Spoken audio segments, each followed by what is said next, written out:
Halo semuanya, perkenalkan nama saya Pirus Ramadan. Perkenalkan, nama saya Muhammad Bintang Satrios. My name is Ilham Adi Pratama. Nama saya Nur Ferdian Wirahmat, Aku Enrico Ahmad Naufal, mahasiswa 1 Manajemen Fakultas Ekonomi dan Bisnis. Universitas Erlangga.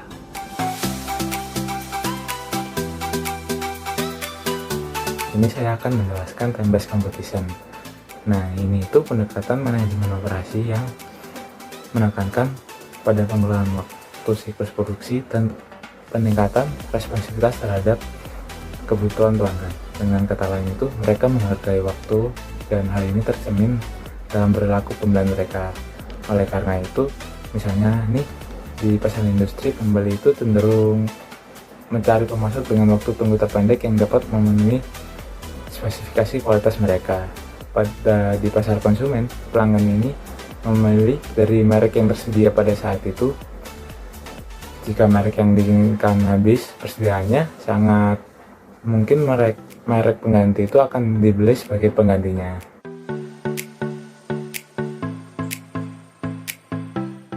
So I will explain about lead time concept. Nah, simpelnya di sini bagaimana sebuah perusahaan itu dapat mengatur pengiriman barangnya hingga diterima oleh pelanggan dengan waktu yang efisien. Nah, di sini bagi menjadi dua, yaitu order to delivery cycle dan cash to cash cycle. Untuk order to delivery cycle, di mana ini ada beberapa step. Yang pertama ada customer place order, yaitu mungkin customer dapat melakukan itu di platform e-commerce, kemudian order di entry, kemudian order di proses, kemudian order di assembly atau dikemas, kemudian transport, kemudian habis itu pengiriman, kemudian yang terakhir yaitu order receipt, jadi diterima oleh pelanggan. Nah, untuk yang kedua adalah cash to cash cycle, di mana simpelnya adalah sebuah perusahaan ini dapat mengembalikan uangnya yang telah diinvestasikan dari hasil operasionalnya. Nah, mungkin bagaimana cara perusahaan ini mendapatkan uang dari hasil operasi tadi tersebut, seperti itu.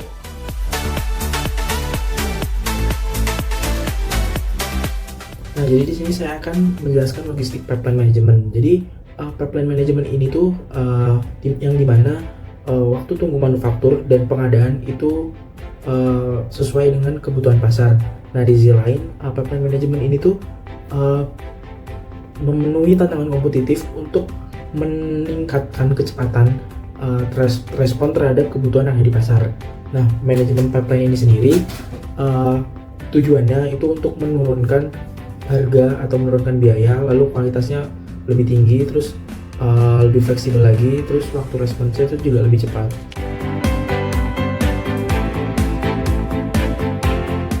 Oke, baik, selanjutnya kita akan memasuki materi mengenai reducing logistic lead time. Banyak perusahaan yang kurang menyadari pentingnya mengelola rantai pasokan menjadi sebuah sistem yang telah terintegrasi. Kesempatan ini seringkali dilewatkan karena tidak adanya departemen atau manajer yang memiliki pemahaman secara penuh mengenai hal tersebut.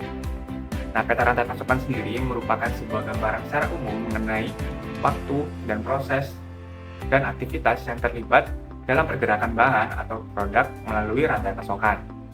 Nah, pada peta rantai pasokan sendiri terdapat dua jenis waktu. Yang pertama, waktu horizontal, dan yang kedua adalah waktu vertikal. Nah, waktu horizontal sendiri merupakan waktu yang digunakan dalam sebuah proses, seperti contohnya adalah waktu produksi. Sedangkan waktu vertikal sendiri adalah merupakan waktu ketika tidak ada yang terjadi dan bahan atau produk hanya diam sebagai sebuah persediaan.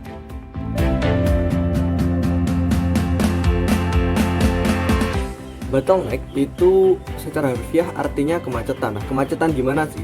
Tentu aja itu kemacetan yang menyebabkan proses produksi itu lambat atau bahkan macet gitu. Nah, sebabnya apa ya? Tentu aja sebabnya karena misal nih ada 3 mesin A, B, C. Nah, A ini kapasitasnya cuma 10, B, C kapasitasnya 20. Kalau ada demand masuk 20 terus langsung diproses, tentu aja nanti akan macet karena kapasitas awal 10 nih, meskipun kapasitas di mesin B dan C itu memadai. Nah, jadi tentu aja sebabnya karena kapasitas yang berbeda dan kecepatan proses yang berbeda di tiap-tiap mesin ya.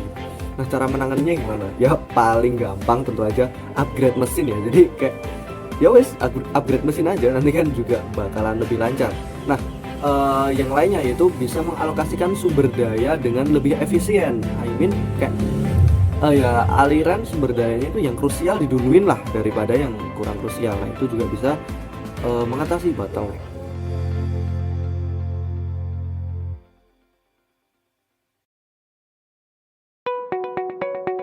Oke, sekarang kita masuk case-nya, yaitu kita mengambil PT Unilever sebagai perusahaannya. Nah, perusahaan ini adalah perusahaan multinasional yang bergerak di bidang produksi barang konsumen. Nah, salah satu strategi yang digunakan adalah strategi lead time management. Nah, ini untuk mempercepat produksi dan memaksimalkan sumber dayanya. Seperti itu.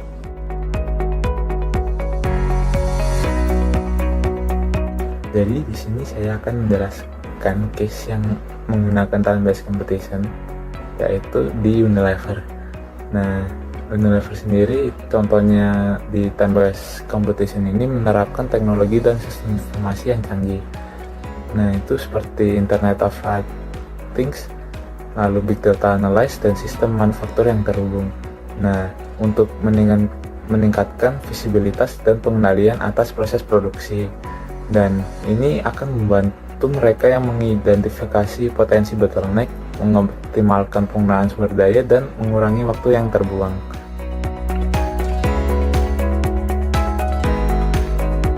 Oke, next pada case lead time concept, di mana ini ada dua cycle, yaitu yang pertama order to delivery cycle. Ini PT Unilever sudah menerapkan hal itu, yaitu yang pertama pemesanan produk ini dilakukan secara online, kemudian pemrosesan produk tersebut akan dilakukan dengan segera, kemudian yang ketiga itu pengiriman produk. Nah, pengiriman produk ini akan dilakukan sesuai estimasi waktu pengirimannya. Oke, selanjutnya PT Unilever sudah menerapkan the case to case cycle. Yang pertama yaitu proses pembayaran. Nah, pembayaran di sini akan dipilih oleh pelanggan itu sendiri. Kemudian yang kedua verifikasi pembayaran. Nah, verifikasi ini akan diterima ketika pelanggan telah melakukan verifikasi tersebut. Kemudian untuk memastikan pembayaran sudah dilakukan. Kemudian proses pengiriman ini adalah dilakukannya proses pengiriman sesuai yang diorder oleh pelanggan. Jadi di sini saya akan menjelaskan case perusahaan yang menggunakan LPM, yaitu seperti di Unilever. Jadi Unilever ini menggunakan LPM juga untuk melihat atau mengatasi ketersediaan produk yang ada di pasar. Apakah biayanya itu efektif dan efisien? Lalu Unilever juga menggunakan LPM ini untuk mengelola persediaan mereka agar menjadi lebih efektif, terus mempercepat waktu pengiriman juga, dan meningkatkan kualitas produk. Nah, LPM ini sendiri juga dapat memperbaiki efisiensi operasional dan meminimalkan resiko dalam rantai pasoknya itu sendiri.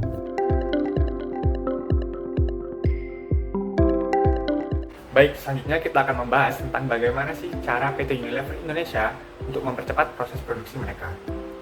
Strategi-strategi ini biasa disebut sebagai strategi reducing lead time, yang memiliki tujuan untuk menghasilkan produk lebih cepat dan lebih efisien. Kelompok kami telah menganalisis dan menemukan beberapa hal yang telah dilakukan oleh PT Unilever Indonesia sendiri. Yang pertama, menggunakan teknologi yang lebih canggih. Yang kedua, meningkatkan kualitas pengadaan bahan baku. Yang ketiga, pengurangan waktu produksi. Yang keempat, penggunaan sistem manajemen pengersediaan yang efektif. Dan yang terakhir, ada pelatihan karyawan. Kelompok kami meyakini dengan melakukan kegiatan-kegiatan tersebut, PT Unilever Indonesia berhasil meningkatkan efisiensi produksi dan mengurangi waktu tunggu, sehingga dapat menghasilkan produk yang lebih cepat dan memenuhi permintaan pelanggan dengan lebih baik. Hal ini tentunya dapat berdampak positif pada kepuasan pelanggan dan daya saing perusahaan.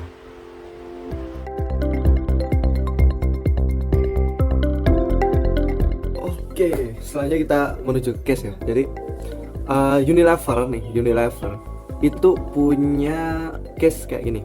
Nah, jadi Unilever itu punya masalah karena demand terhadap Molto, atau Molto kan, pewangi pakaian itu meningkat. Nah, karena itu sistem kerja divisi Molto ini malah mengalami bottleneck. Namun Unilever ini tidak punya lahan untuk memperluas ruang produksinya secara horizontal. Nah, solusinya gimana? Jadi emang dibuat ruang vertikal, ditambah lantai buat naruh mesin-mesin sekunder yang kurang penting. Nah, jadi yang di bawahnya ini itu kan ada ruang sisa tuh, bisa ditaruh mesin-mesin primer yang krusial tuh ditaruh di lantai 1, yang sekunder ditaruh di lantai atas. Nah, ini kan juga cara mengatasi bottleneck dengan alokasi sumber daya yang lebih baik.